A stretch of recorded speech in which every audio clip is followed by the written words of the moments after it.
Oh my god, just raining them down. Those seem like pretty high level spells too.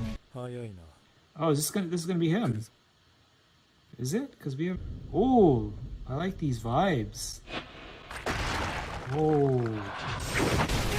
What is up, everybody? We are here today to continue our watch through of Frieren Beyond Journey's End. We're on episode 7 of season 2 right here, entitled The Divine Revolt. I think I saw that it starts with the opening, so I think we're just gonna jump right into it and press play right away, and I'll talk while the intro is going on. So I'm pressing play now in 3, 2, 1. So yeah, we ended last week off on a pretty climactic note, especially for Frieren, I guess. They pretty much confirm the, not identity per se, but just the arminess of who the culprit is. They are a 4-armed sword user, apparently, and when Genau heard that from Stark, he kind of, I'm assuming the shot of the demon was kind of from his POV, his imagination, so he probably has an idea of who it is specifically. I guess the default theory I'm gonna go with here is that it might be a Sage of Destruction, one of the 7, or I think maybe the last remaining one, but we'll see in terms of that. But yeah, with all that established, we'll see here if we get this episode kind of being thrust into action, or maybe we'll get some more detective work, which I would actually be okay with, because I quite enjoyed the last episode in terms of it was like chill investigating, but at the same time, it had a really good build up of an eerie tone and atmosphere, kind of like a True Detective with some gothic horror elements, eldritch. Okay, 35 overall episode, The Divine Revolt. Oh, this is a flashback, I'm assuming, to when Syria assigned the mission. Oh, Genau had a partner already. Oh, this might have been a while ago, since this isn't the specific mission per se. I was coincidentally rewatching. Oh, no handshake. Oh, pretty strict, but she's the type to be okay with anybody's demeanor towards her. But yeah, like I was saying, I was coincidentally rewatching some clips of season 1, and I was reminded how top tier Methode is, actually, to be honest. Kind of underestimated her as like kind of a support class, but she defeated Fern's golem or duplicate or whatever as a solo person, so she's actually a pretty big deal. Is this someone we've seen before? It doesn't look like it.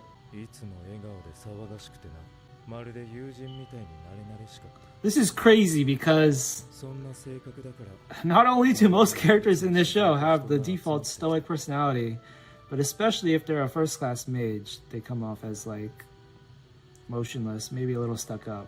But apparently this guy was different. I'm assuming by partner they mean a fellow first class mage. He's got the same color uniform, but it looks slightly different design wise. Oh! It's the same demon! Is that maybe a little too coincidental with this timing? Oh, did he request her? Even though he was cold towards her? Oh, nope, it was Zerie's choice. Zerie knows all!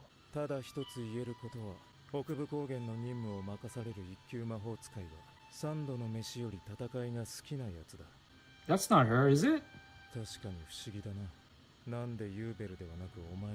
Yubel's probably kind of vagrant, isn't she?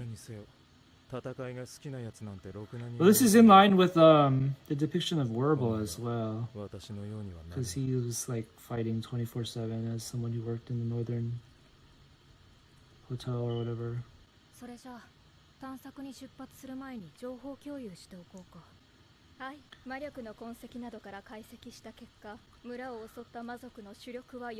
So that kind of did imply that Yubel is like willing to work under Zerie and follow orders.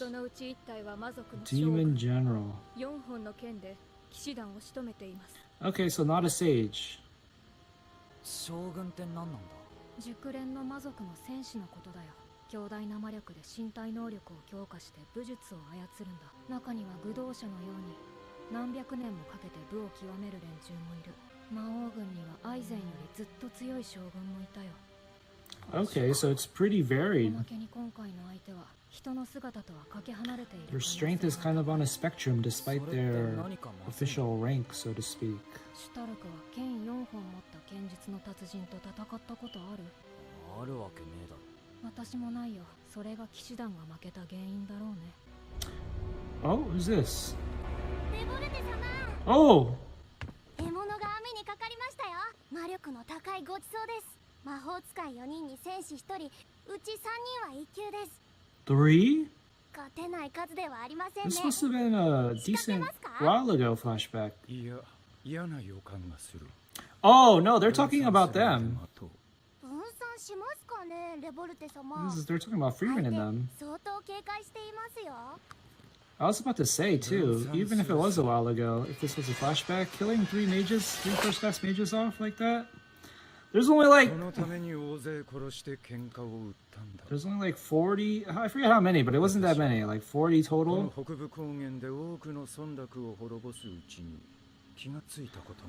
Who's this voice actor again? Who is he voice? Oh, is this Kaiki from Monogatari series? I mistakenly thought that Higuruma's voice actor from JJK was him, but then I looked it up and I was wrong. But now I feel like this guy is.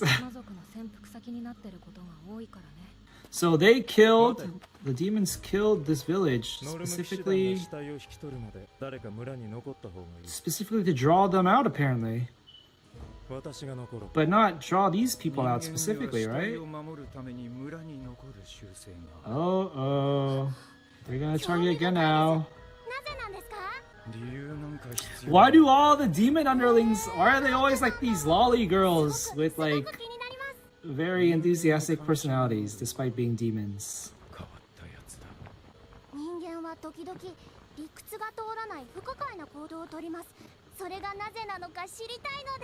What are you talking about? You guys are no different. What was that one dude who worked under Lugner with Linear? He got iced because he acted irrationally. Oh? Which demon is this? Oh, this guy, this general's got some underlings. Some other underlings of his own.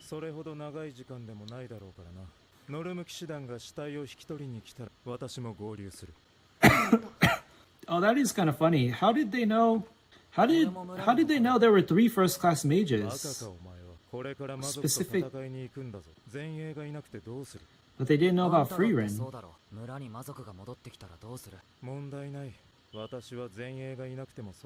Wait, didn't she say 3 frontliners and 1 warrior? That's missing one of these people.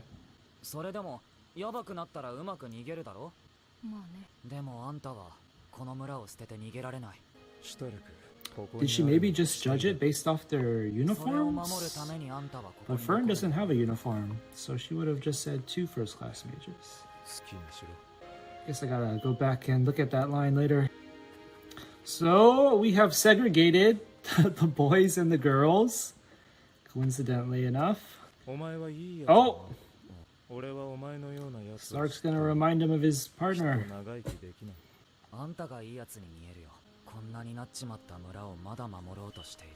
Yeah, this guy acts all cold and tsundere, but his actions speak otherwise. He's just as nice.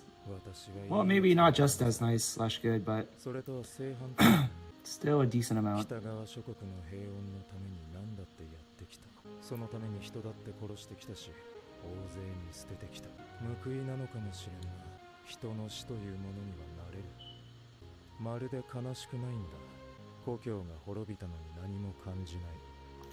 So I guess it kind of begs the question that if even first-class mages like Genau are like sad about how bad a shape the world is still in at large, and Zeria is apparently doing some actual work to send out forces to like curb demons and stuff. 北部高原が故郷 That kind of begs the question as to why Zerie doesn't do anything herself, per se, to end the demon threat, as well as why it doesn't seem to be like a main thing on her mind as well. はいとは言っても砦まではまだ距離があるからお話でもしながら歩こう。そんなんでいいんですか？緊張と緩和が大事なの。 Like, even the way Zeria administers the first class mage test, it seems like they're pretty lackadaisical about entrants losing their lives. I think if they were really concerned about like the war against demons, they wouldn't be like それでしたらフリーレンさん、なでなでしてもいい careless about losing potential resources combatant. 私、ちっちゃい子の頭を撫でるのが好きなのですが、ゼイリエ様はあまり撫でさせてくれない。 Oh, that means Zeria has let her do it at しか all. もすごく嫌そうな顔をするんです。私だって嫌な顔するよ。だいたい私はメトーデよりもずっとお姉さんなんだ。 Fern is the youngest. Go for Fern. 許さないよ。そうです。フリーレン様はお姉さんなんですから気安く触らないでください。フリーレンさん。 Oh, bribing. 殻が入らなくなる魔法があるのですが。好きなだけ撫でていいよ。フリーレン様。 Why are there whole books just for like one spell? Well, she said it contains that spell. こんなにたくさんなでなでさせて。 So presumably it contains other stuff as well. But if that was the case, wouldn't she like mention the other spells it has too? あのフリーレンさん、少しだけギューってしてもいいですか？ゼイリエ様はさせてくれなかったので。 She is asking so seriously. Whoa! Frieren! Gotta give her some boundaries. Gotta set some boundaries. 何 She just has to show some love to Fern as well. ちぎれちゃう。 Oh, time for some serious work. No more messing around, girls. 魔力探知されまし、敵にこちらの位置がバレました。魔族だね。随分好戦的だ。こっちが熟練の魔法使いだって分かっているだろうに臆する様子がない。 Oh, this demon has a cracked horn. 気づかれたな。始めようか。ネベラドーラ。 Nebeladora. よくの霧だね。視界と魔力探知を塞がれた。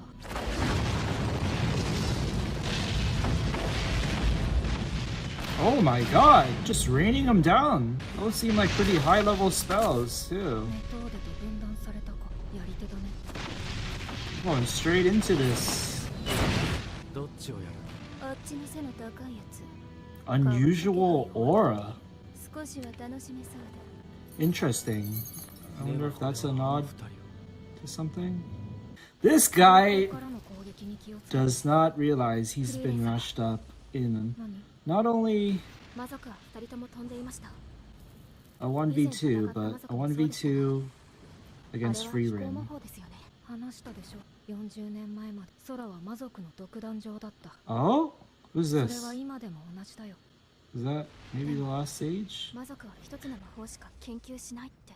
フェルンは歩くことに特別な技術はいると思う。それと同じなんだ。魔族にとって飛行魔法。魔法ですらないんだよ。 I forget. Does no one other than こういう demons のはよくある光景。 know how to fly? やっぱりこいつら戦い慣れているね。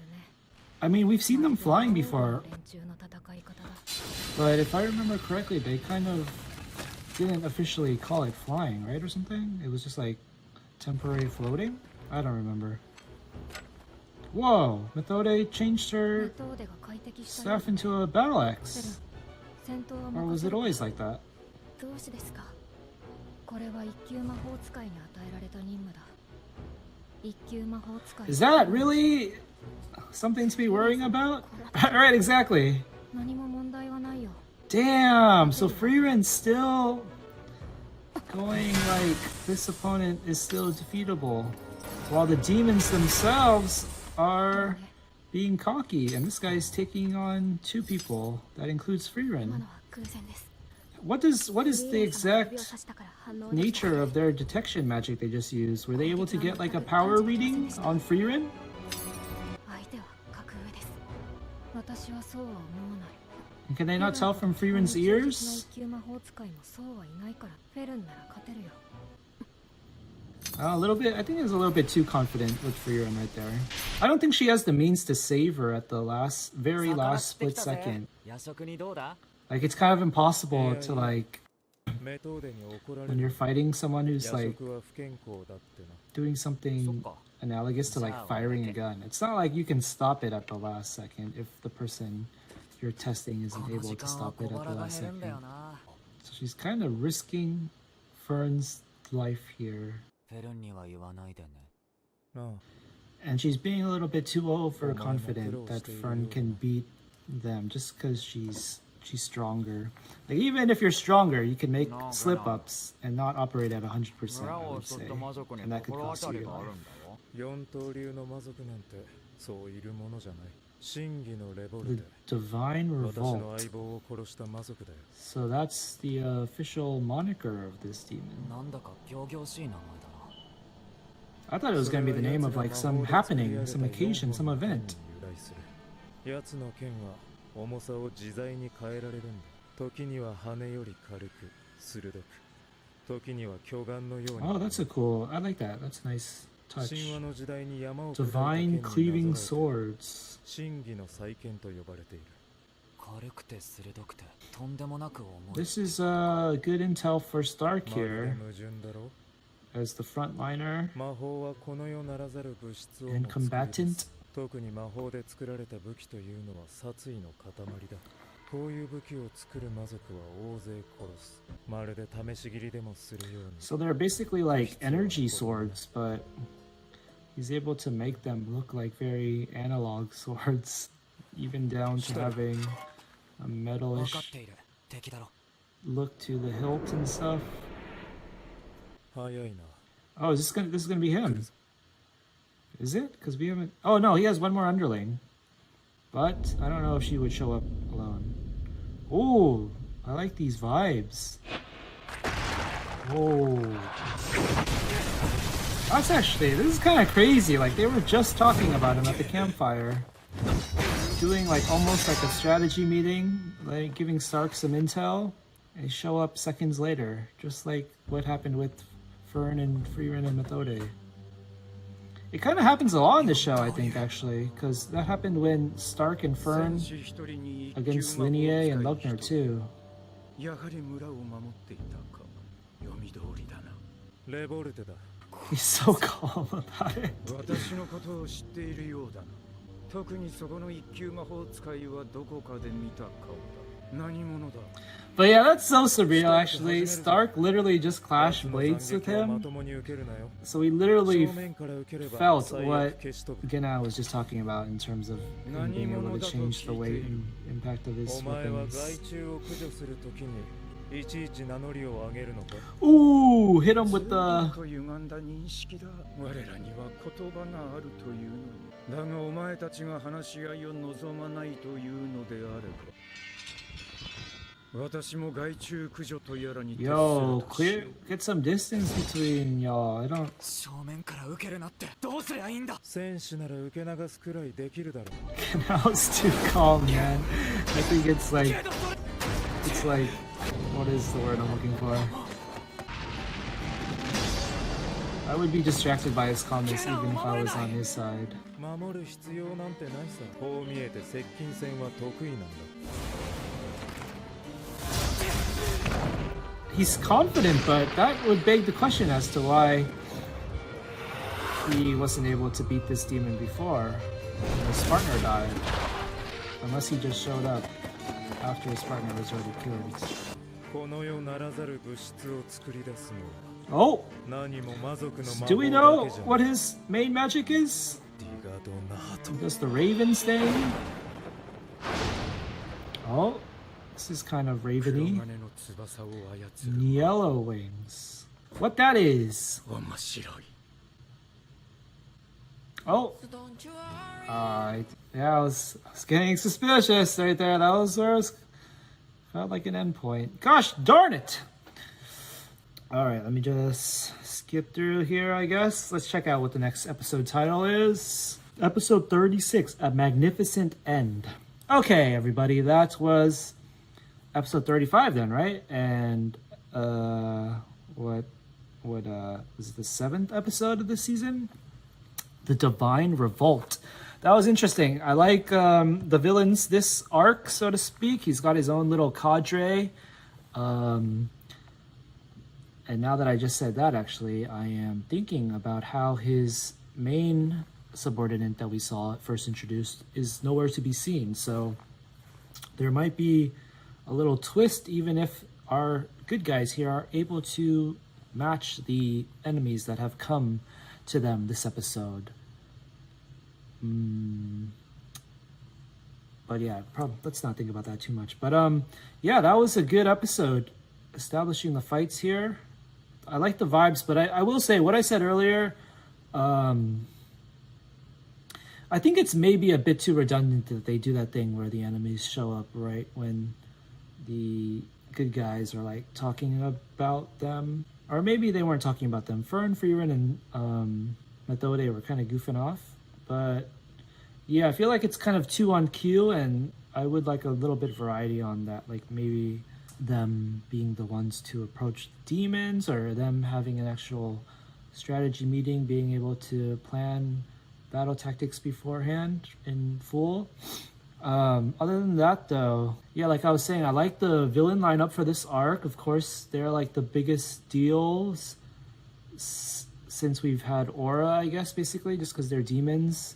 I'm most fascinated in all the stuff I was talking about during the reaction about the overall lore of the show, I think.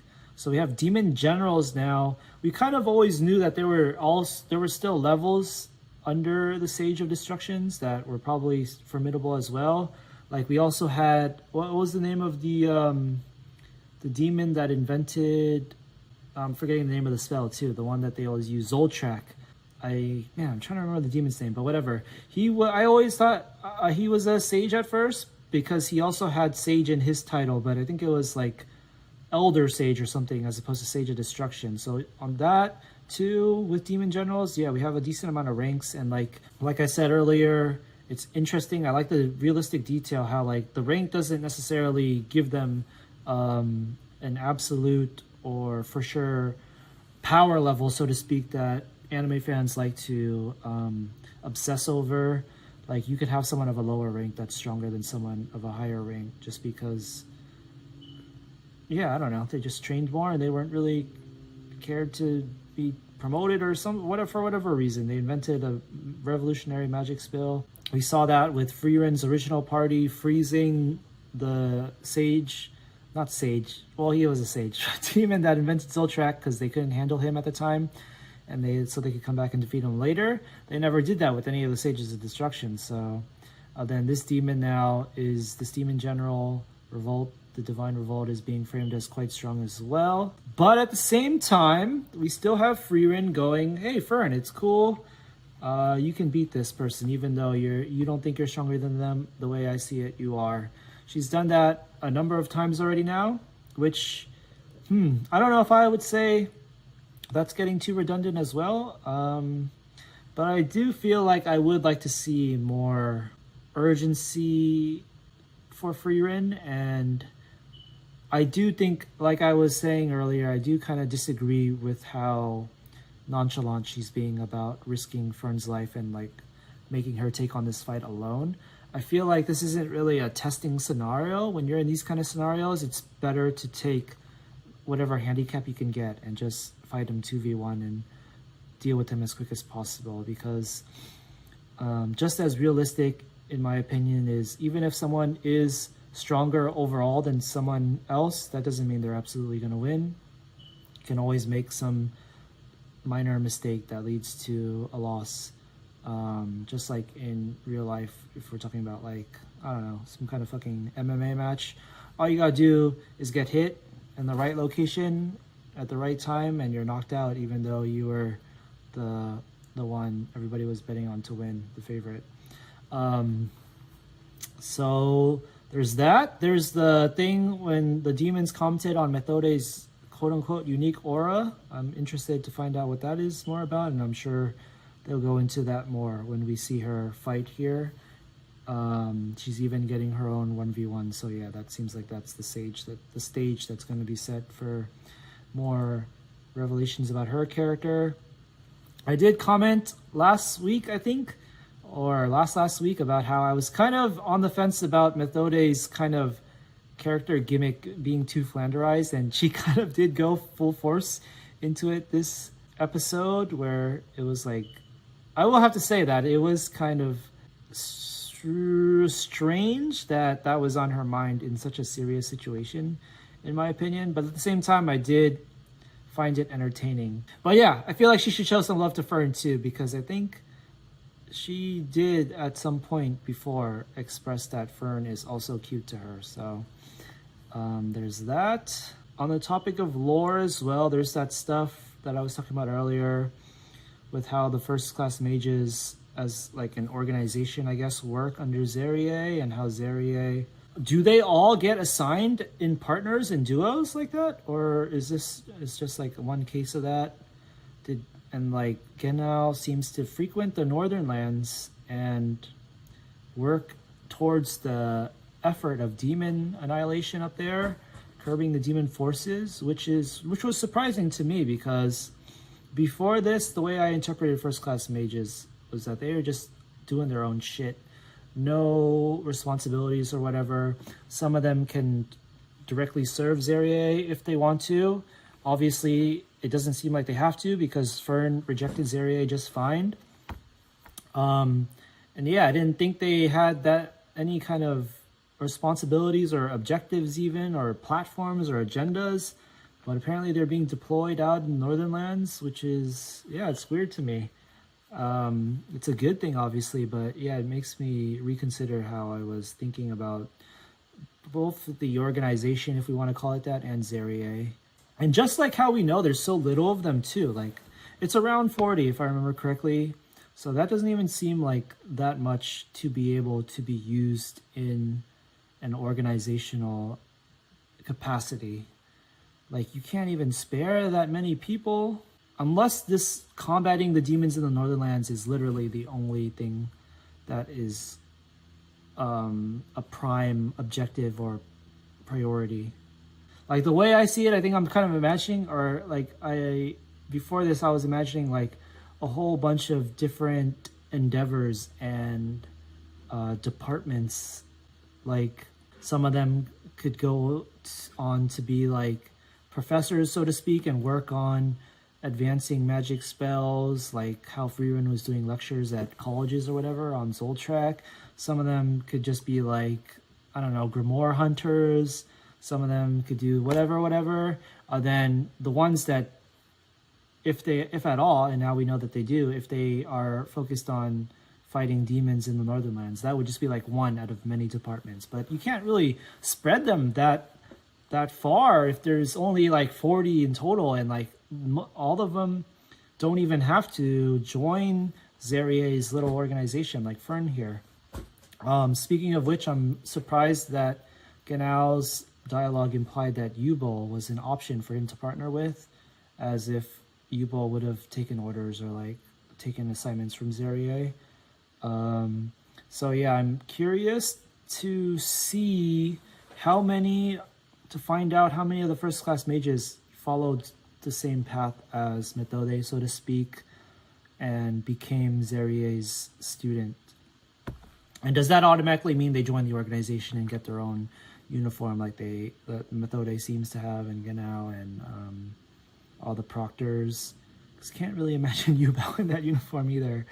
We saw Werble after the exam, and he didn't seem like he became Zerier's student, but he works in this same kind of department of fighting demons in the Northernlands, doesn't he? So I feel like that would have been a natural fit, or would have been a natural just like collaboration, joint effort even. So I'm surprised that didn't happen, but maybe it did, and we'll find out.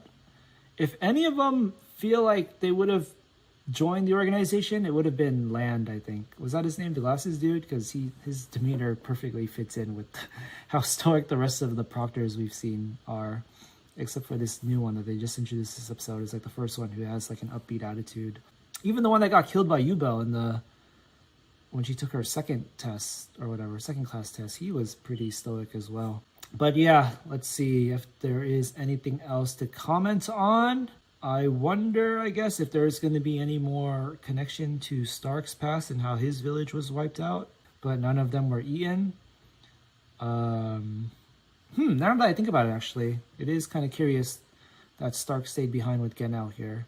Like, obviously, it did serve that purpose of continuing the rapport that they were already establishing in the previous episode, but at the same time, I could see it extending to Stark's personal character as well, and this demon being the one who killed his village, or just maybe being connected to whoever killed his village, and he gets some more fleshing out of his character by being the one to face him here with Genel. Commenting on the Revolt subordinates, they look pretty intimidating. Their designs are pretty cool, but Frieren downplaying them with her little analysis of their power levels is making me now suspect that they're going to be kind of handled with pretty quickly, succinctly, like Linnea and Lugner were kind of. But there's still that other one that hasn't appeared yet, and yeah, even if that does happen, hopefully there is like some connection to greater demon lore here. So we're looking forward to the next episode when the action starts proper, I'm assuming. And yeah, very enjoyable episode. We will see you for the next one, everybody. Thanks for watching. Let me know what your favorite part of the episode was. Until then, peace out.